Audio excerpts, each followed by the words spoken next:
Council द्वारा संचालित Indian certificate of secondary education ICSE परीक्षा के लिए हिंदी विषय में निर्धारित नया रास्ता का पाठ 18। मीनू ने दूसरे वर्ष की वकालत की परीक्षा भी प्रथम श्रेणी में उत्तीर्ण कर ली। अब तीसरे वर्ष की परीक्षा के लिए वह कठिन परिश्रम कर रही थी।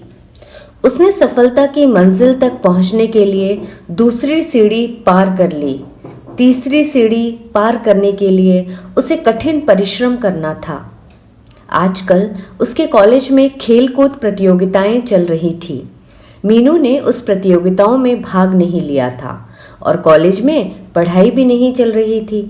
उसने सोचा कि आज नीलिमा के घर जाकर मिल आऊं। पढ़ते पढ़ते थक चुकी थी, इसलिए वह उठी और नीलिमा के घर पहुंचने पर उसने देखा कि नीलिमा बिस्तर पर पड़ी थी। मीनू ने उसके सिर पर हाथ रखकर देखा। उसका ज्वर से शरीर तप रहा था। उसके पति सुरेंद्र जी उसकी दवाई लेने गए थे।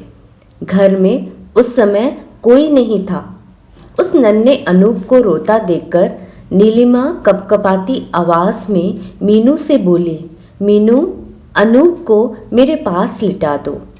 बहुत देर हो गई है रोते रोते। मीनू ने अनूप को नीलिमा के पास न लिटाकर पालना हिलाकर ही उसे पालने में सुला दिया। इतने में ही सुरेंद्र जी नीलिमा की दवाई लेकर आ गए। मीनू को देखकर सुरेंद्र जी को लगा अब वे कुछ समय के लिए नीलिमा के पास मीनू को बैठाकर अपनी फैक्ट्री देखने के लिए जा सकेंगे। उन्होंने पहले नीलिमा को अपने हाथ से दवाई पिलाई और फिर मीनू से आग्रहपूर्वक स्वर में बोले, मीनू, तुम जितनी देर यहाँ नीलिमा के पास बैठी हो उतनी देर में मैं फैक्ट्री देखाऊं। मीनू ने यह बात सहर्ष स्वीकार कर ली। मीनू नीलिमा के पास पलंग पर ही बैठ गई। सुरेंद्र जी फैक्ट्री चले गए थे। नन्हा अनूप अभी पालने में सो रहा था। मीनू को लगा कि नीलिमा तीव्र ज्वर से पीड़ित है, इसलिए उससे बातें करना उचित नहीं। उसने पास पड़ी एक पत्रिका उठाकर पढ़नी शुरू कर दी।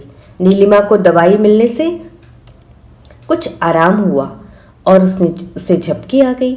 मीनू उस पत्रिका को पढ़ने में व्यस्त रही। आधा घंटा नींद लेने के बाद चौंक कर नीलिमा की आंखें खुली। मीनू को पास बैठी देखकर नीलिमा बोली, अरे मीनू, मुझे तो नींद आ गई थी, तू अकेली बैठी बैठी बोर हो गई होगी। नहीं नीलिमा, मैं तो आराम से बैठी पत्रिका पढ़ रही थी। हाँ, ये तो बता अब तेरी तबीयत कैसी है? अब तो कुछ आराम महसूस हो रहा है, बदन में दर्द भी कम है, नीलिमा ने धीमी आवाज में कहा। और मीनू, तुम्हारी पढ़ाई कैसे चल रही है? आजकल को तो खूब व्यस्त होगी पढ़ने में। वकालत की अंतिम परीक्षा है इस वर्ष। हाँ नीलिमा, अभी तक तो दोनों वर्ष की परीक्षा मैंने प्रथम श्रेणी में ही उत्तीर्ण की है। देखो इस वर्ष क्या होता है। इस वर्ष भी प्रथम ही आओगी। जो इंसान परिश्रम करता है उसे उसका फल अवश्य मिलता है। और हाँ मीनू, पिछले महीने अशोक भैया अमेरिका चले गए हैं। अभी तो 2 वर्ष के लिए गए हैं।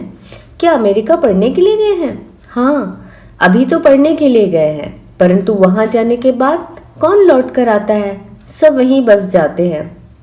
मीनू ने अपने भाव व्यक्त करते हुए कहा, परंतु मैं तो इस पक्ष में जरा भी नहीं हूँ।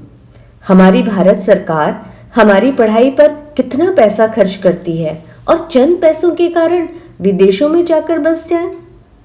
यदि सभी बुद्धिजीवी विदेशों में जाकर बस जाएंगे तो हमारे देश की उन्नति किस प्रकार संभव हो सकेगी? मीनू की बात का समर्थन करते हुए नीलिमा बोली, तुम ठीक कहती हो मीनू, परंतु इन बातों को सब कहाँ समझते हैं। अभी उन दोनों का वार्तालाप चल ही रहा था कि इतने में नन्हे अनूप ने रोना शुरू कर दिया। मीनू ने अनूप को अपनी गोद में उठाया और खड़े होकर घुमाने लगी। तभी सुरेंद्र भी फैक्ट्री से वापस आ गए। मीनू को यहाँ आए कई घंटे हो चुके थे। जैसे ही उसकी दृष्टि घड़ी पर गई, वह एकदम उठ खड़ी हुई। नीलिमा ने उससे कहा, सुरेंद्र जी छोड़ आएंगे, परंतु नीलिमा की तबीयत ठीक नहीं थी, इसलिए उसने नीलिमा को अकेले छोड़ना उचित न समझा और वह स्वयं ही हॉस्टल चली गई।